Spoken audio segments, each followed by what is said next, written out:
എല്ലാവർക്കും നമസ്കാരം. വലിയ ഒരു ഇടവേളയ്ക്ക് ശേഷം നമ്മൾ വീണ്ടും ക്ലാസ്സുകൾ ആരംഭിക്കുകയാണ്. കഴിഞ്ഞ ക്ലാസ്സുകളിൽ പറഞ്ഞതായ കാര്യങ്ങൾ നമുക്ക് കുറേ പരീക്ഷയ്ക്ക് പ്രയോജനപ്പെട്ടിട്ടുണ്ട്. അതിൽ നല്ല വിജയം പലർക്കും നേടാൻ സാധിച്ചിട്ടുണ്ട്. അതിൽ വളരെയധികം സന്തോഷം ഞങ്ങൾക്കുണ്ട്. നമ്മുടെ അടുത്ത ക്ലാസ്സുകൾ സിലബസ് അനുസരിച്ച് വീണ്ടും ആരംഭിക്കുകയാണ്. എല്ലാവരും ശ്രദ്ധിക്കുക. ഞാൻ ആദ്യമായി സിലബസ് ഒന്ന് പരിചയപ്പെടുത്താൻ ആഗ്രഹിക്കുന്നു. ഇന്നെടുക്കുന്ന വിഷയം കെമിസ്ട്രിയാണ്. കെമിസ്ട്രിയിലെ പ്രധാനപ്പെട്ട പോർഷൻസ്: 1 ആറ്റം, 2 തന്മാത്രകൾ, 3 ദ്രവ്യത്തിൻ്റെ അവസ്ഥകൾ, 4 രൂപാന്തരത്വം, 5 വാതക നിയമങ്ങൾ, 6 അക്വറീജിയ, 7 മൂലകങ്ങൾ, 8 ആവർത്തന പട്ടിക, 9 ലോഹങ്ങളും അലോഹങ്ങളും, 10 രാസഭൗതിക മാറ്റങ്ങൾ, 11 രാസപ്രവർത്തനങ്ങൾ, 12 ലായനികൾ, 13 മിശ്രിതങ്ങൾ, 14 സംയുക്തങ്ങൾ, 15 ലോകസങ്കരങ്ങൾ, 16 ആസിഡും ആൽക്കലിയും, 17 pH മൂല്യം, 18 ആൽക്കലോയിഡുകൾ. ഇത്രയുമാണ് നമുക്ക് LDC LGS പരീക്ഷകളുടെ സിലബസ്. ഇത്രയും സിലബസിൽ നിന്ന് നമുക്ക് ചോദിക്കാവുന്ന ചോദ്യങ്ങൾ 3 മാർക്കിനാണ്. അപ്പോൾ ഇത്രയും വൈഡ് പോർഷൻ ഉണ്ടായിരിക്കുകയും മാർക്ക് വളരെ കുറവായിരിക്കുകയും ചെയ്യുമ്പോൾ എത്രമാത്രം നമുക്കത് ഫലപ്രദമാക്കാൻ സാധിക്കുമെന്നുള്ളതാണ്. അപ്പോൾ ഇതിനു മുമ്പ് മറ്റൊരു കാര്യം കൂടി പറയാനുള്ളത്, ഇന്ന് ഈ പറയുന്ന വിഷയങ്ങൾ ഓരോ പോർഷൻ അനുസരിച്ച് പറയുന്നത് LDCക്കോ LGSനോ വേണ്ടി മാത്രമുള്ളതല്ല. പകരം ഇനി നടക്കാനിരിക്കുന്ന എല്ലാ പരീക്ഷയ്ക്കും ഡിഗ്രി ലെവൽ പ്രിലിംസ് ഉൾപ്പെടെ സെക്രട്ടേറിയറ്റ് അസിസ്റ്റൻ്റ് ഉൾപ്പെടെയുള്ള സകല PSC പരീക്ഷകൾക്കും ഉപയോഗിക്കത്തക്ക രീതിയിലാണ് ഈ ചോദ്യങ്ങൾ തയ്യാറാക്കിയിരിക്കുന്നത്. അതുകൊണ്ട് തന്നെ ഇത് വളരെ കൃത്യമായി പഠിക്കുകയും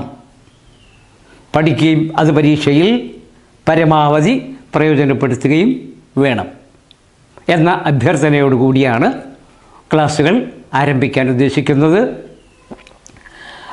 നമ്മുടെ കഴിഞ്ഞ പരീക്ഷകളിൽ 10th ലെവൽ പ്രിലിംസിനും അതുപോലെ +2 പ്രിലിംസിനുമൊക്കെ ഉയർന്ന മാർക്ക് വാങ്ങിയതായി പലരും അറിയിച്ചിട്ടുണ്ട്. അവർക്കെല്ലാം പ്രത്യേക അഭിനന്ദനങ്ങൾ. അതോടൊപ്പം ഞങ്ങൾക്ക് വളരെയധികം ആഹ്ലാദമുണ്ട്. ഞങ്ങളുടെ ഈ ഒരു പ്രക്രിയ വിജയകരമായി പൂർത്തിയാക്കാൻ കഴിഞ്ഞു എന്നുള്ളതിൽ വളരെയധികം സന്തോഷമുണ്ട്. പലരും വിളിച്ചു ചോദിച്ചത് ഇനിയിപ്പോൾ ക്ലാസ് തുടരുമോ ഇല്ലയോ എന്നുള്ളതാണ്. അങ്ങനെ ഒരു ആകാംക്ഷയും വേണ്ട. നിങ്ങളുടെ പരീക്ഷയ്ക്ക് ആവശ്യമായ എല്ലാ കാര്യങ്ങളും എല്ലാ വിഷയങ്ങളും പഠിപ്പിച്ചിട്ട് മാത്രമേ ഞങ്ങളിത് അവസാനിപ്പിക്കുകയുള്ളൂ. അതുകൊണ്ട് ധൈര്യമായി നിങ്ങൾ പഠിക്കാൻ വേണ്ടി തയ്യാറായിരിക്കുക. എല്ലാവരുടെയും ശ്രദ്ധ ക്ഷണിച്ചുകൊണ്ട് ക്ലാസ്സുകൾ ആരംഭിക്കുന്നു. വളരെയധികം ശ്രദ്ധിക്കുക, കാര്യമായി പഠിക്കുക. പഠിക്കുക എന്ന് പറഞ്ഞാൽ വെറുതെ പഠിക്കുകയല്ല. പലരും വിളിച്ച് പറഞ്ഞത് ഒരു കാര്യം, ചില വിഷയങ്ങൾ ഞങ്ങൾക്ക് ബുദ്ധിമുട്ടാണ് എന്ന് പറഞ്ഞു.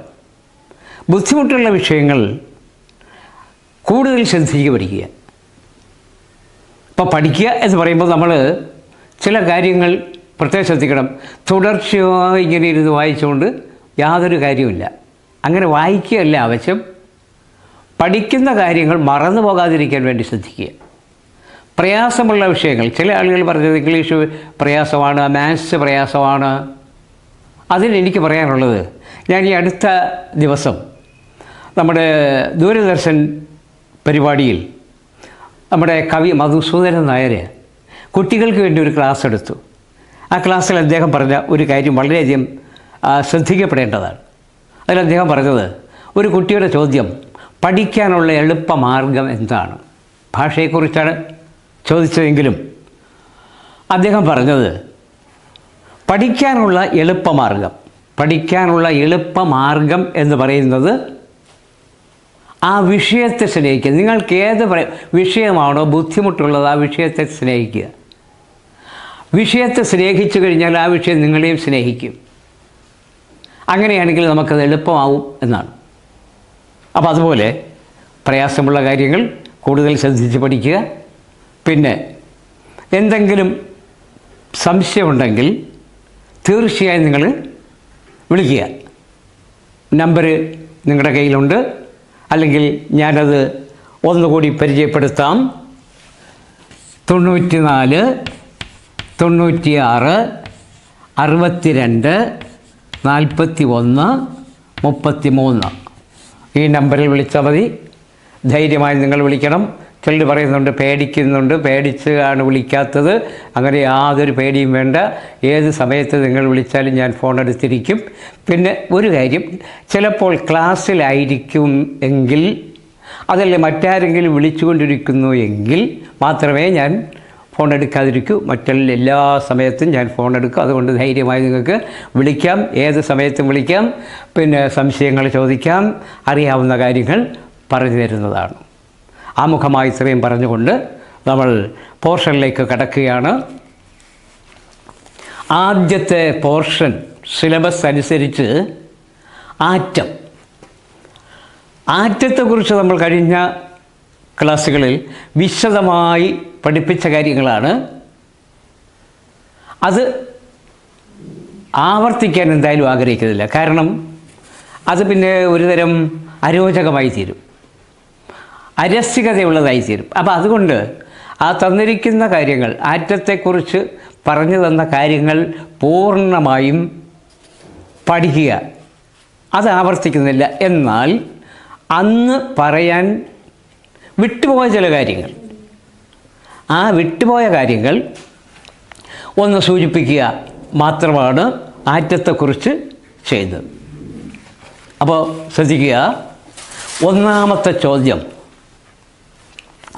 ആറ്റത്തെ നിർമ്മിക്കുവാനോ നശിപ്പിക്കുവാനോ സാധ്യമല്ല. ചോദ്യം, ആറ്റത്തെ നിർമ്മിക്കുവാനോ നശിപ്പിക്കുവാനോ സാധ്യമല്ല. ഈ നിയമം കണ്ടുപിടിച്ചത് ആര്? ആറ്റത്തെ നിർമ്മിക്കുവാനോ നശിപ്പിക്കുവാനോ സാധ്യമല്ല. ഈ നിയമം കണ്ടുപിടിച്ചയാൾ, ഞാൻ തൽക്കാലം ഒരു ഓപ്ഷൻ പറയാം. ജോൺ ഡാൾട്ടൺ, ഗേ-ലുസാക്ക്,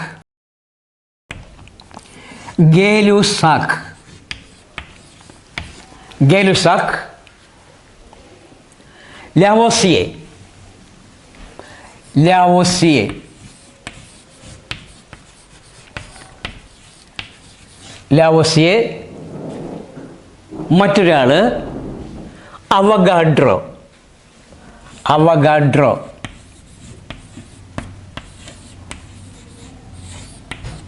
അപ്പോൾ ഒന്ന് John Dalton, John Dalton, B Gay Lussac, C Lavoisier, D Avogadro. ഇതാണ് ഓപ്ഷൻ. ആറ്റത്തെ നശിപ്പിക്കുവാനോ നിർമ്മിക്കുവാനോ സാധ്യമല്ല, അല്ലെങ്കിൽ ആറ്റത്തെ നിർമ്മിക്കുവാനോ നശിപ്പിക്കുവാനോ സാധ്യമല്ല എന്ന ഈ നിയമം കണ്ടുപിടിച്ചത് ആര്? Option John Dalton, Gay Lussac, Lavoisier, Avogadro. ഉത്തരം എല്ലാവർക്കും അറിയാം എന്ന് വിശ്വസിക്കുന്നു. എങ്കിലും ഞാൻ ഉത്തരം പറയുന്നു. ഉത്തരം ജോൺ ഡാൾട്ടൺ. ആറ്റത്തെ നിർമ്മിക്കുവാനോ നശിപ്പിക്കുവാനോ സാധ്യമല്ല എന്ന് കണ്ടെത്തിയ ശാസ്ത്രജ്ഞൻ ജോൺ ഡാൾട്ടൺ. ഇനി ഗേ-ലുസാക്ക് ആരാണെന്ന് കൂടി പരിചയപ്പെടുത്താം. വാതകമർദ്ദം കണ്ടുപിടിച്ച ആളാണ് ഗേ-ലുസാക്ക്. വാതകമർദ്ദ രാസപ്രവർത്തനത്തിൽ പങ്കെടുക്കുന്ന വാതകങ്ങളുടെ മർദ്ദം, ചുരുക്കത്തിൽ വാതകമർദ്ദം കണ്ടുപിടിച്ച ശാസ്ത്രജ്ഞനാണ് ഗേ-ലുസാക്ക്. ഇദ്ദേഹം പാരീസ് യൂണിവേഴ്സിറ്റിയിലെ കെമിസ്ട്രി പ്രൊഫസറായിരുന്നു. പാരീസ് യൂണിവേഴ്സിറ്റിയിലെ കെമിസ്ട്രി പ്രൊഫസറായിരുന്ന ഗേ-ലുസാക്ക് രാസപ്രവർത്തനത്തിൽ പങ്കെടുക്കുന്ന വാതകങ്ങളുടെ മർദ്ദത്തെക്കുറിച്ച് പഠനം നടത്തി കണ്ടുപിടിച്ച ശാസ്ത്രജ്ഞനാണ് ഗേ-ലുസാക്ക്. ലാവോസിയെ രാസപ്രവർത്തനത്തിൽ പങ്കെടുക്കുന്ന പദാർത്ഥങ്ങളുടെയും ഉൽപ്പന്നങ്ങളുടെയും ആകെ മാസ്, ഒരു രാസപ്രവർത്തനത്തിൽ പങ്കെടുക്കുന്ന പദാർത്ഥങ്ങളുടെയും ഉൽപ്പന്നങ്ങളുടെയും ആകെ മാസ് തുല്യമായിരിക്കും. രാസപ്രവർത്തനത്തിൽ പങ്കെടുക്കുന്ന പദാർത്ഥങ്ങളുടെയും ഉൽപ്പന്നങ്ങളുടെയും എന്ന് പറഞ്ഞാൽ അഭികാരകങ്ങളുടെയും ഉൽപ്പന്നങ്ങളുടെയും. രാസപ്രവർത്തനത്തിൽ പങ്കെടുക്കുന്ന പദാർത്ഥങ്ങളെ അഭികാരകങ്ങൾ അല്ലെങ്കിൽ റിയാക്റ്റൻസ് എന്ന് പറയും. ഈ രാസപ്രവർത്തനത്തിൽ പങ്കെടുക്കുന്ന അഭികാരകങ്ങൾ തമ്മിൽ പ്രവർത്തിച്ചുണ്ടാവുന്ന ഉൽപ്പന്നങ്ങളുടെയും ആകെ മാസ് തുല്യമായിരിക്കും എന്ന് കണ്ടെത്തിയ ശാസ്ത്രജ്ഞനായിരുന്നു ലാവോസിയെ. ഒന്നുകൂടെ പറയാം. രാസപ്രവർത്തനത്തിൽ പങ്കെടുക്കുന്ന പദാർത്ഥങ്ങളുടെയും ഉൽപ്പന്നങ്ങളുടെയും ആകെ മാസ്, അഭികാരങ്ങളുടെ ഉൽപ്പന്നങ്ങളുടെ ആകെ മാസ് തുല്യമായിരിക്കും എന്ന് കണ്ടെത്തിയ ശാസ്ത്രജ്ഞനായിരുന്നു ലാവോസിയെ. അവഗാഡ്രോ എന്ന് പറയുന്ന ശാസ്ത്രജ്ഞൻ ഒരു പദാർത്ഥത്തിൽ ഏറ്റവും ചെറിയ കണികയാണ് തന്മാത്ര എന്ന് കണ്ടെത്തിയ ആളാണ് അവഗാഡ്രോ. ഒരു പദാർത്ഥത്തിലെ ഏറ്റവും ചെറിയ കണികയാണ് തന്മാത്ര എന്ന് കണ്ടെത്തി. അപ്പോൾ ഒരു സംശയം വരും, പദാർത്ഥത്തിലെ ഏറ്റവും ചെറിയ കണികയാണല്ലോ ആറ്റം. പക്ഷേ എല്ലാ തന്മാത്രകളും ആറ്റങ്ങൾ കൊണ്ട് നിർമ്മിച്ചിരിക്കുന്നു. അപ്പോൾ ആറ്റത്തെക്കുറിച്ചല്ല അദ്ദേഹം പറഞ്ഞത്, തന്മാത്രയെക്കുറിച്ചാണ് പറഞ്ഞത്. ആറ്റങ്ങൾ കൊണ്ട് നിർമ്മിച്ചിരിക്കുന്നതാണ് തന്മാത്ര, തന്മാത്രകൾ കൊണ്ട് നിർമ്മിച്ചിരിക്കുന്നതാണ് പദാർത്ഥം. അപ്പോൾ യഥാർത്ഥത്തിൽ പദാർത്ഥങ്ങളുടെ ഏറ്റവും ചെറിയ കണിക എന്ന് പറയുന്നത് തന്മാത്രകളാണ്. തന്മാത്രകളെ നമ്മൾ വീണ്ടും വിഘടിപ്പിച്ചാൽ അതിൽ ഏറ്റവും ചെറിയ കണിക കിട്ടുന്നതാണ് ആറ്റം. അപ്പോൾ ഒരു പദാർത്ഥം നിർമ്മിച്ചിരിക്കുന്നത് തന്മാത്ര കൊണ്ടാണ്, ഈ തന്മാത്ര നിർമ്മിച്ചിരിക്കുന്നത് ആറ്റങ്ങൾ കൊണ്ടുമാണ്. അപ്പോൾ ആ രീതിയിലാണ് നമ്മൾ എടുക്കേണ്ടത്. അപ്പോൾ ഒരു സംശയം ഇങ്ങനെ സ്വാഭാവികമായും വരും, ഒരു പദാർത്ഥത്തിൽ ഏറ്റവും ചെറിയ കണികയല്ലേ ആറ്റം എന്ന് ചോദിക്കും. ശരി തന്നെ. പക്ഷേ ആറ്റങ്ങൾ കൊണ്ട് തന്മാത്ര നിർമ്മിച്ചിരിക്കുന്നു, തന്മാത്രകൾ കൊണ്ട് പദാർത്ഥം നിർമ്മിച്ചിരിക്കുന്നു. അപ്പോൾ ഒരു പദാർത്ഥത്തിൽ ഏറ്റവും ചെറിയ കണികയാണ് തന്മാത്രയെന്ന് കണ്ടെത്തിയ ആളാണ് അവഗാഡ്രോ. അവഗാഡ്രോ എന്ന് പറഞ്ഞാൽ ശരിക്ക് അദ്ദേഹത്തിൻ്റെ പേര് അമേഡിയോ അവഗാഡ്രോ. അമേഡിയോ അവഗാഡ്രോ എന്നാണ് അദ്ദേഹത്തിൻ്റെ പേര്. അപ്പോൾ ഇറ്റാലിയൻ ശാസ്ത്രജ്ഞനായ അമേഡിയോ അവഗാഡ്രോ വാതകങ്ങളുടെ ഗുണങ്ങളെക്കുറിച്ച് പഠനം നടത്തിയ ആളാണ്. വാതകങ്ങളുടെ ഗുണങ്ങളെക്കുറിച്ച് പഠനം നടത്തിയ ശാസ്ത്രജ്ഞനായിരുന്നു അമേഡിയോ അവഗാഡ്രോ. അദ്ദേഹം ഒരു സംഖ്യ കണ്ടെത്തി. അപ്പോൾ സാധാരണ നമ്മൾ ഒരു വസ്തുവിൻ്റെ ഉദാഹരണം, നമ്മൾ ഒരു കയ്യിൽ കുറച്ച് മണൽ വാരിയെടുത്തു എന്ന് വിചാരിക്കുക. ആ മണലിൽ എത്ര തരികളുണ്ട് എന്ന് എണ്ണിത്തിട്ടപ്പെടുത്താൻ ഒരുപാട് സമയം നമുക്ക് വേണ്ടി വരും. അപ്പോൾ അത് ബുദ്ധിമുട്ടുള്ള കാര്യമാണ്. അതുകൊണ്ട് ഇത്തരത്തിലുള്ള വലിയ ഒരു സംഖ്യയെ സൂചിപ്പിക്കാൻ അദ്ദേഹം ഒരു ഉപായം കണ്ടെത്തി. അതിനദ്ദേഹം അവഗാഡ്രോ സംഖ്യ എന്ന് പേരിട്ട്. അവഗാഡ്രോ സംഖ്യ. അവഗാഡ്രോ സംഖ്യ ഉപയോഗിച്ച് നമുക്ക് വലിയ ഒരു പദാർത്ഥത്തിൽ തന്മാത്രകളുടെ എണ്ണം അല്ലെങ്കിൽ അതിലുള്ള ആകെ സംഖ്യ എത്രയാണ് എന്ന് മനസ്സിലാക്കാൻ സാധിക്കും. ഉദാഹരണം പറയാം.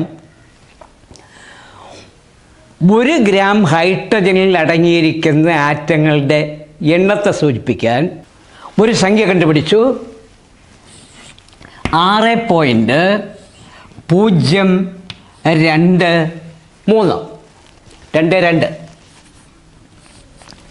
6.022 ഇൻറ്റു 10⁻23 ഇങ്ങനെ ഒരു സംഖ്യ കണ്ടുപിടിച്ചു. ഇതാണ് അവഗാഡ്രോ സംഖ്യ.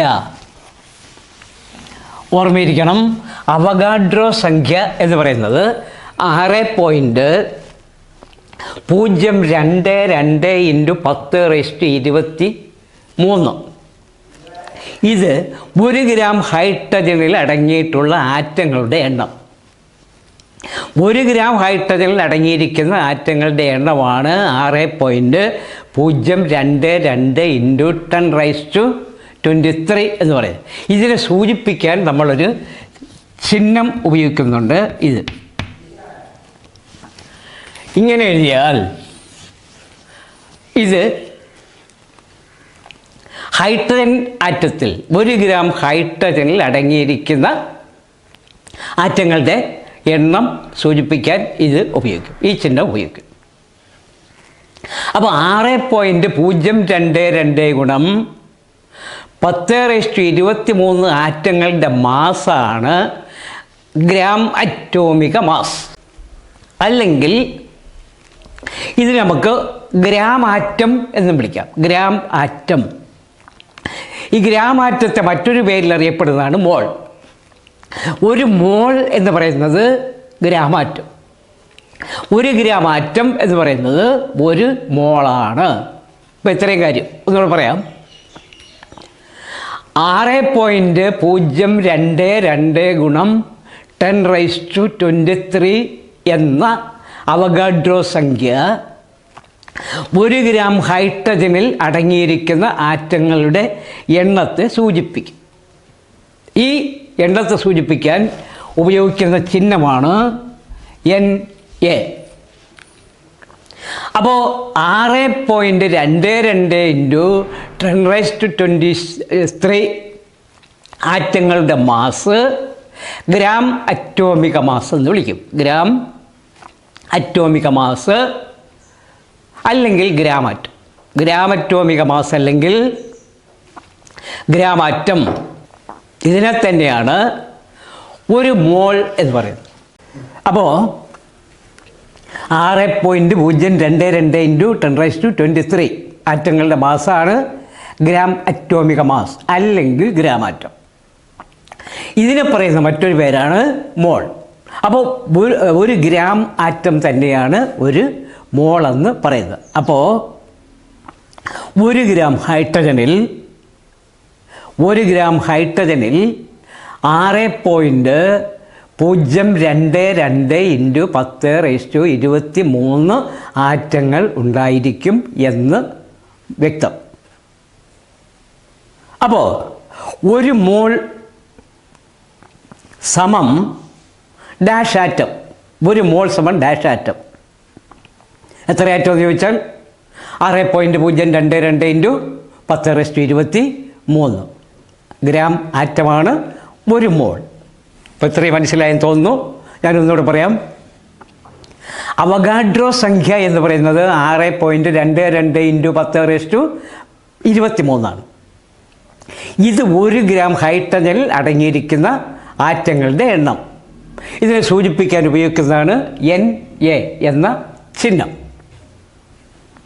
അപ്പോൾ 6.022 ഇൻറ്റു 10⁻23 ആറ്റങ്ങളുടെ മാസാണ് 1 ഗ്രാം അറ്റോമിക മാസ്. ഈ 1 ഗ്രാം അറ്റോമിക മാസ് എന്ന് പറയുന്നതാണ് ഗ്രാമാറ്റം. അത് തന്നെയാണ് ഒരു മോൾ. അപ്പോൾ 1 മോൾ എന്ന് പറഞ്ഞാൽ 6.022 ഗുണം 10⁻23 എന്ന് മനസ്സിലാക്കും. മറ്റു കാര്യം, അന്താരാഷ്ട്ര മോൾ ദിനം ആയി ആചരിക്കുന്നത് എന്ന്. അന്താരാഷ്ട്ര മോൾ ദിനം എന്നാണ്. അന്താരാഷ്ട്ര മോൾ ദിനം എന്ന് ഉത്തരം എല്ലാ വർഷവും ഒക്ടോബർ 23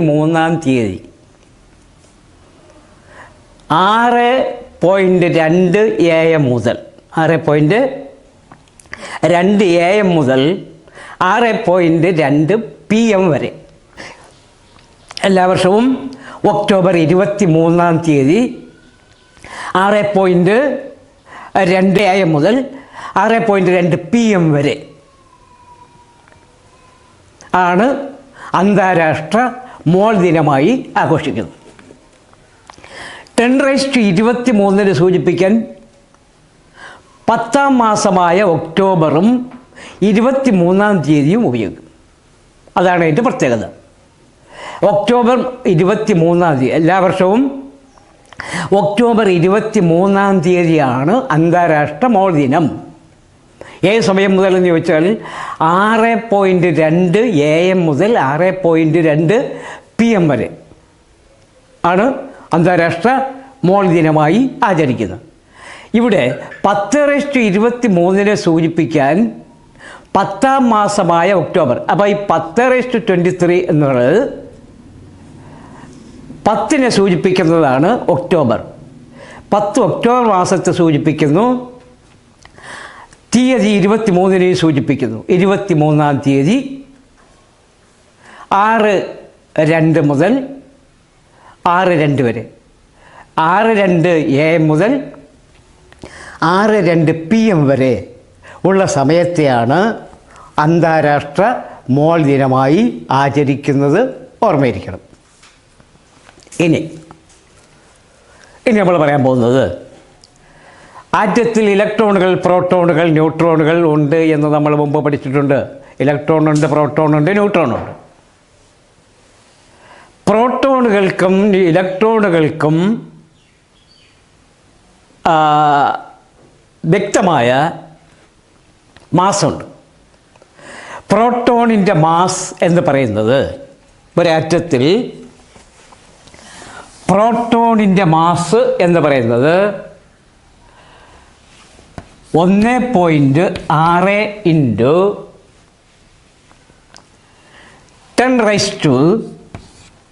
× 10⁻27 കിലോഗ്രാം. ഇതാണ് ഒരു പ്രോട്ടോണിൻ്റെ ആകെ മാസ്. ഒരു ആറ്റത്തിൽ പ്രോട്ടോണിൻ്റെ ആകെ മാസ് എന്ന് പറയുന്നത് 1.6 × 10⁻27 കിലോഗ്രാം. ഇത് പ്രോട്ടോണിൻ്റെ ആണ്. പ്രോട്ടോണിൻ്റെ mass, total mass of protons. ഒരു പ്രോട്ടോണിൻ്റെ ആകെ മാസ് എന്ന് പറയുന്നത് 1.6 × 10⁻27. ഇലക്ട്രോണിൻ്റെ മാസ് ആവട്ടെ, ഇലക്ട്രോണിൻ്റെ മാസ് 9.1 × 10⁻31 കിലോഗ്രാം. ഇലക്ട്രോണിൻ്റെ മാസ് 9.1 × 10⁻31 കിലോഗ്രാം ആണ് ഇലക്ട്രോണിൻ്റെ ആകെ മാസ്. അപ്പോൾ പ്രോട്ടോണിൻ്റെ ആകെ മാസും ഇലക്ട്രോണിൻ്റെ ആകെ മാസും. പ്രോട്ടോണിൻ്റെ ആകെ മാസ് 1.6 × 10⁻27 കിലോഗ്രാം. ഇലക്ട്രോണിൻ്റെ മാസ് ആവട്ടെ 9.1 × 10⁻31 കിലോഗ്രാം. അതാണ് പ്രോട്ടോണുകളുടെയും അതുപോലെ ഇലക്ട്രോണുകളുടെയും ആകെ മാസ്. ഇനി ഇലക്ട്രോണിൻ്റെ വൈദ്യുത ചാർജ്. ഒരു ഇലക്ട്രോണിൻ്റെ വൈദ്യുത ചാർജ് എന്ന് പറയുന്നത് 1.6 × ഇലക്ട്രോണിൻ്റെ വൈദ്യുത ചാർജാണ് 10⁻⁻⁹. ഇതാണ് ഇലക്ട്രോണിൻ്റെ വൈദ്യുത ചാർജ്. ഈ വൈദ്യുത ചാർജ് കണ്ടുപിടിച്ചത് Robert Andrews Millikan. Robert Andrews Millikan. Robert Andrews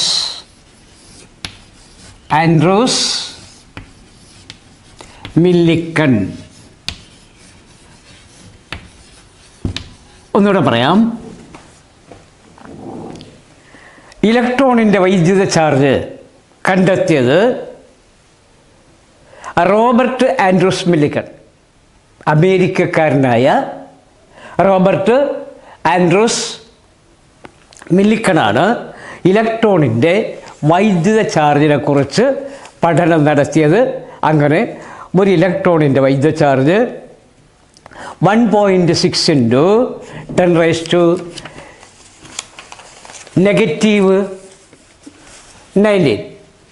എന്ന് അദ്ദേഹം കണ്ടുപിടിച്ചു. ഇത്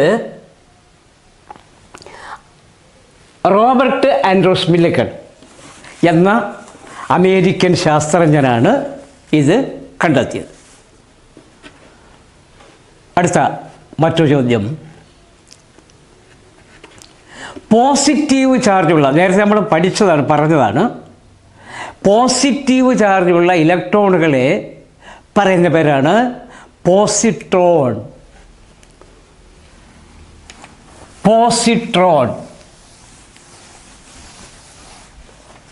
പോസിട്രോൺ എന്ന് പറയുന്നത് പോസിറ്റീവ് ചാർജുള്ള ഇലക്ട്രോണുകൾ. പോസിട്രോൺ.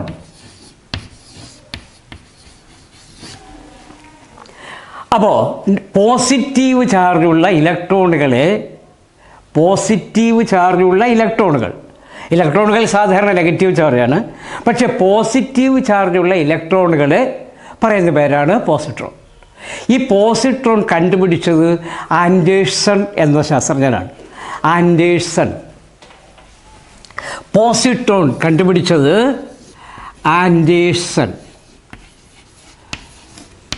ആൻഡേഴ്സൺ എന്ന ശാസ്ത്രജ്ഞനാണ് പോസിട്രോൺ അഥവാ പോസിറ്റീവ് ചാർജുള്ള ഇലക്ട്രോൺ കണ്ടുപിടിച്ചത്. മറ്റൊരു ചോദ്യം. ഒരാറ്റത്തിലെ പ്രോട്ടോണുകളെയും ന്യൂട്രോണുകളെയും തമ്മിൽ ചേർത്ത് നിർത്തുന്ന ബലത്തിൻ്റെ പേര് എന്ത്? ഒരാറ്റത്തിലെ പ്രോട്ടോണുകളെയും ന്യൂട്രോണുകളെയും തമ്മിൽ ചേർത്ത് നിർത്തുന്ന ബലത്തിൻ്റെ പേര്. അപ്പോൾ പ്രോട്ടോണുകളും ന്യൂട്രോണുകളും ആറ്റത്തിൻ്റെ ന്യൂക്ലിയസിലാണ് സ്ഥിതി ചെയ്യുന്നത്. അപ്പോൾ ആറ്റത്തിൻ്റെ ന്യൂക്ലിയസിൽ സ്ഥിതി ചെയ്യുന്ന പ്രോട്ടോണുകളെയും ന്യൂട്രോണുകളെയും തമ്മിൽ ചേർത്ത് നിർത്തുന്ന ഒരു ബലമുണ്ട്. കാരണം അവിടെ ആകർഷണ ബലവുമില്ല, വികർഷണ ബലവുമില്ല. കാര്യം ന്യൂട്രോണുകൾക്ക് വൈദ്യുത ചാർജില്ല, പ്രോട്ടോണുകൾക്ക് മാത്രമേ വൈദ്യുത ചാർജുള്ളൂ. അപ്പം പോസിറ്റീവ് ചാർജുള്ള പ്രോട്ടോണുകളും വൈദ്യുത ചാർജില്ലാത്ത ന്യൂട്രോണുകളും തമ്മിൽ ന്യൂക്ലിയസിനകത്ത് എങ്ങനെയാണ് ബന്ധപ്പെട്ടിരിക്കുന്നത്, അല്ലെങ്കിൽ അവയെ തമ്മിൽ ചേർത്ത് നിർത്തുന്ന ബലത്തിൻ്റെ പേരെന്ത്? ചോദ്യം. ഒരാറ്റത്തിൽ പ്രോട്ടോണുകളെയും ന്യൂട്രോണുകളെയും തമ്മിൽ ചേർത്ത് നിർത്തുന്ന ബലത്തിൻ്റെ പേര് എന്തെന്ന് ചോദിച്ചാൽ ഇലക്ട്രോസ്റ്റാറ്റിക് ഫോഴ്സ്. പ്രോട്ടോണുകളെയും ന്യൂട്രോണുകളെയും തമ്മിൽ ചേർത്ത് നിർത്തുന്ന ബലത്തിൻ്റെ പേര് ഇലക്ട്രോസ്റ്റാറ്റിക് ഫോഴ്സ് എന്നാണ്. Electrostatic force.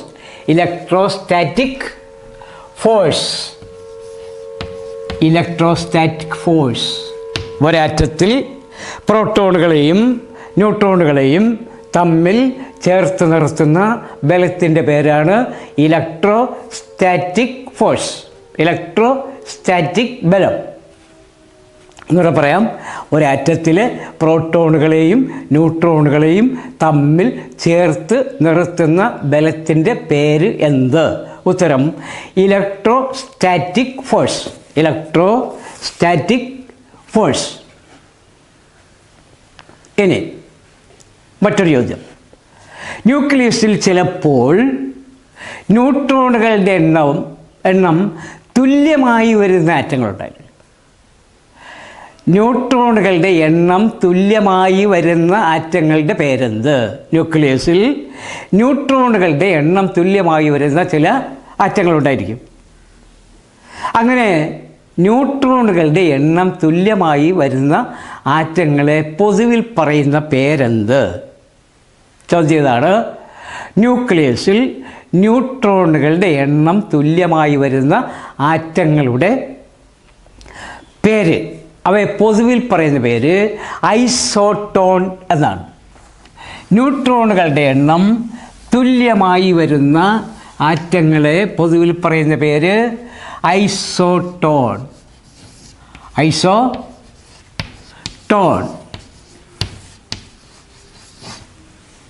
ഐസോട്ടോൺ. അപ്പോൾ എന്താണ് ഐസോട്ടോൺ? ന്യൂക്ലിയസിൽ ന്യൂട്രോണുകളുടെ എണ്ണം തുല്യമായി വരുന്ന ആറ്റങ്ങൾ. ന്യൂക്ലിയസിൽ ന്യൂട്രോണുകളുടെ എണ്ണം തുല്യമായി വരുന്ന ആറ്റങ്ങളുടെ പേരാണ് ഐസോട്ടോൺ. തെറ്റിപ്പോകരുത്, ഐസോട്ടോൺ. അടുത്ത ചോദ്യം. ഇലക്ട്രോണുകൾക്ക് പ്രകാശതരംഗങ്ങൾക്ക് തരംഗ സ്വഭാവമുണ്ട്. തരംഗ സ്വഭാവം നമ്മൾ ഫിസിക്സിൽ പഠിച്ചിട്ടുള്ളതാണ്. അപ്പോൾ പ്രകാശത്തെ പോലെ തരംഗ സ്വഭാവം പ്രദർശിപ്പിക്കുന്ന മറ്റൊരു കണികയാണ് ഇലക്ട്രോണുകൾ. പ്രകാശത്തെ പോലെ ഇലക്ട്രോണുകൾക്കും തരംഗ സ്വഭാവം പ്രദർശിപ്പിക്കാനുള്ള കഴിവുണ്ട്. അങ്ങനെ ഇലക്ട്രോണുകളുടെ തരംഗ സ്വഭാവം നിർദ്ദേശിച്ച ശാസ്ത്രജ്ഞൻ ആര്? പ്രകാശത്തെ പോലെ ഇലക്ട്രോണുകൾക്കും തരംഗ സ്വഭാവമുണ്ട് എന്ന് നിർദ്ദേശിച്ച ശാസ്ത്രജ്ഞൻ ആര്? പ്രകാശത്തെ പോലെ ഇലക്ട്രോണുകൾക്കും തരംഗ സ്വഭാവം, വേവ് നേച്ചർ ഉണ്ട് എന്ന് കണ്ടെത്തിയ ശാസ്ത്രജ്ഞൻ ബ്രോഗ്ലി ആണ്. ബ്രോഗ്ലി പേര് ഓർമ്മയിരിക്കണം. ബ്രോഗ്ലി. പ്രകാശത്തെ പോലെ തന്നെ ഇലക്ട്രോണുകൾക്കും തരംഗ സ്വഭാവമുണ്ട് എന്ന് കണ്ടെത്തിയ ശാസ്ത്രജ്ഞനാണ് ബ്രോഗ്ലി.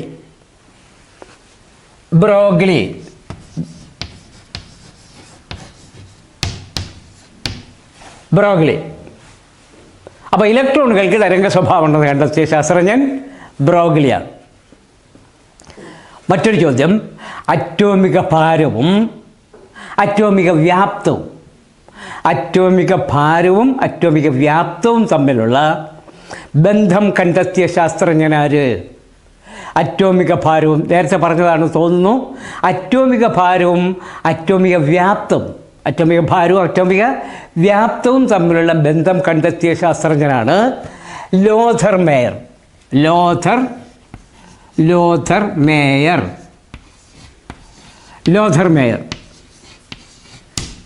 അറ്റോമിക വ്യാപ്തവും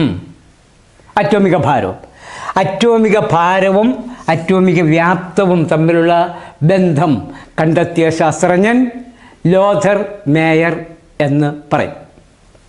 ഇനി മറ്റൊരു ചോദ്യം. Electronegativity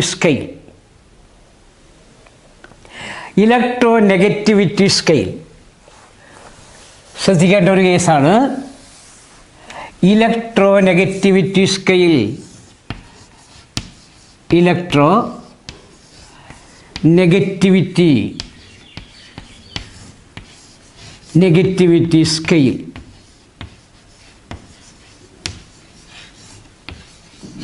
electro negativity scale, electro negativity scale അവതരിപ്പിച്ച ശാസ്ത്രജ്ഞൻ ആര്? അപ്പോൾ എന്താണെന്ന് അറിയേണ്ടത്. എന്താണ് ഇലക്ട്രോ നെഗറ്റിവിറ്റി സ്കെയിൽ? ഒരു രാസപ്രവർത്തനം നടക്കുമ്പോൾ, ശ്രദ്ധിക്കുക, ഒരു രാസപ്രവർത്തനത്തിൽ അല്ലെങ്കിൽ രാസപ്രവർത്തനം നടക്കുമ്പോൾ ആറ്റങ്ങൾക്ക് ഇലക്ട്രോണുകളെ ആകർഷിക്കാനുള്ള പ്രവണതയുണ്ട്.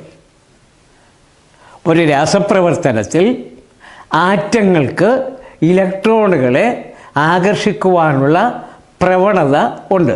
ആറ്റങ്ങൾക്ക് ഇലക്ട്രോണുകളെ ആകർഷിക്കുവാനുള്ള പ്രവണത ഉണ്ട്. ഈ പ്രവണതയാണ് നമ്മൾ ഇലക്ട്രോ നെഗറ്റിവിറ്റി എന്ന് പറയുന്നത്. ഇലക്ട്രോ നെഗറ്റിവിറ്റിക്ക് മലയാളം വാക്ക് വിദ്യുത് ഋണത. വിദ്യുത് ഋണത, ഇലക്ട്രോ നെഗറ്റിവിറ്റി അല്ലെങ്കിൽ വിദ്യുത് ഋണത.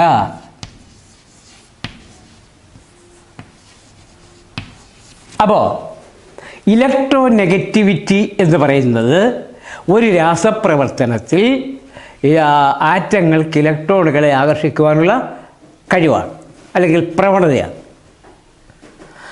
ലോഹങ്ങൾക്ക് ഇലക്ട്രോ നെഗറ്റിവിറ്റി കൂടുതലുമായിരിക്കും. അലോഹങ്ങൾക്ക് അപ്പോൾ പൊതുവിൽ ഇലക്ട്രോ നെഗറ്റിവിറ്റി കുറവായിരിക്കും. ലോഹമൂലകങ്ങൾക്ക് ഇലക്ട്രോ നെഗറ്റിവിറ്റി കൂടുതലായിരിക്കും. ലോഹങ്ങൾക്ക് ഇലക്ട്രോ നെഗറ്റിവിറ്റി കൂടുതലായിരിക്കും. അത് പ്രത്യേകം ഓർമ്മയായിരിക്കണം. ലോഹങ്ങൾക്ക് ഇലക്ട്രോ നെഗറ്റിവിറ്റി കൂടുതലും അലോഹങ്ങൾക്ക് ഇലക്ട്രോ നെഗറ്റിവിറ്റി കുറവും ആയിരിക്കും. അപ്പോൾ എന്താണ് ഇലക്ട്രോ നെഗറ്റിവിറ്റി എന്ന് ചോദിച്ചാൽ, ഒരു രാസപ്രവർത്തനത്തിൽ ആറ്റങ്ങൾക്ക് ഇലക്ട്രോണുകളെ ആകർഷിക്കുവാനുള്ള പ്രവണതയുണ്ട്. അങ്ങനെ ഇലക്ട്രോണുകളെ ആകർഷിക്കുന്നുവെങ്കിൽ മാത്രമേ രാസപ്രവർത്തനം നടക്കൂ. ഇങ്ങനെ ഇലക്ട്രോണുകളെ ആകർഷിക്കുവാനുള്ള പ്രവണതയെ ഇലക്ട്രോ നെഗറ്റിവിറ്റി എന്ന് പറയുന്നു. ഈ ഇലക്ട്രോ നെഗറ്റിവിറ്റി ഏറ്റവും കൂടുതലുള്ളത് ലോഹമൂലകങ്ങൾക്കാണ്, അല്ലെങ്കിൽ ലോഹങ്ങൾക്കാണ്. അലോഹങ്ങൾക്കാവട്ടെ ഇലക്ട്രോ നെഗറ്റിവിറ്റി പൊതുവിൽ കുറവാണ്. ഇലക്ട്രോ നെഗറ്റിവിറ്റി കുറവ് അലോഹങ്ങൾക്കും, പിന്നെ ഇലക്ട്രോ നെഗറ്റിവിറ്റി കൂടുതൽ ലോഹങ്ങൾക്കുമായിരിക്കും. അപ്പോൾ ചോദ്യം ഇതാണ്, ഇലക്ട്രോ നെഗറ്റിവിറ്റി സ്കെയിൽ അവതരിപ്പിച്ച ശാസ്ത്രജ്ഞനാര്? ഉത്തരം അമേരിക്കക്കാരനായ Linus Pauling. Linus Pauling. Linus polling.